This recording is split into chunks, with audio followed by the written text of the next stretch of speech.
मछली पकड़ने के लिए समुद्र में गया। उसने जाल को समुद्र में डाला और इंतजार किया।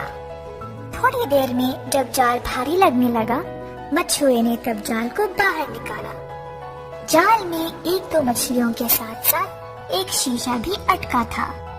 मछुआ शीशे को देखकर आश्चर्य हो गया और शीशे के ढक्कन को खोला। खोलते ही फुश से कुछ काला धुआं जैसे बाहर निकला।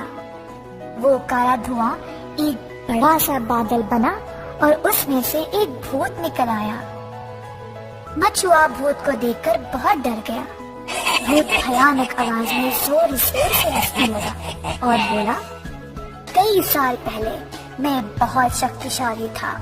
लोग मुझसे बहुत डरते थे, लेकिन एक जादूगर ने मुझे इस शीशे के अंदर फंसाकर समुद्र के अंदर फेंक दिया।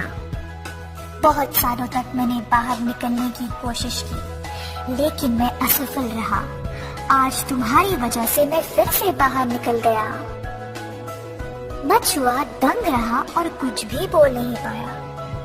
भूत फिर से बोलने लगा, परंतु मानव, अब मुझे तुम्हें मारना पड़ेगा। मेरे इस शीशे से आजाद होने के बारे में सिर्फ तुम जानते हो। मछुआ भयभीत हो गया। तब उसको अपने दादाजी की एक कहानी याद आई। फिर उसने बोला, प्रेतात्मा, मैं जानता हूँ कि तुम मेरी जान लेने वाले हो, लेकिन मेरी एक आखिरी ख्वाहिश है।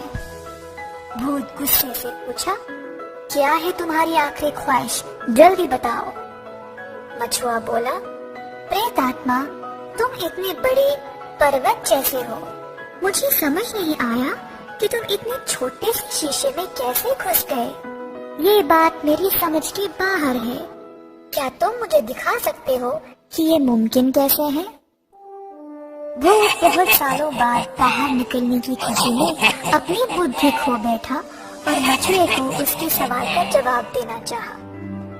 तुम मूर्ख मनुष्य के ऐसे ही सवाल होते हैं। हा हा हा, अब तुम देखो, मैं इतना बड़ा होने के बावजूद इस शीशे में कैसे घुस सकता हूँ। ऐसा बोलकर भूत अपने रूप को छोटा किया और शीशे के अंदर घुस गया। मछुआ फटाफट ढक्कन को शीशे के ऊपर कसकर बंद करके शीशे को वापस समुद्र में फेंक दिया। बुद्धिमान मछुए को भूत से आखिर में छुटकारा मिल गया।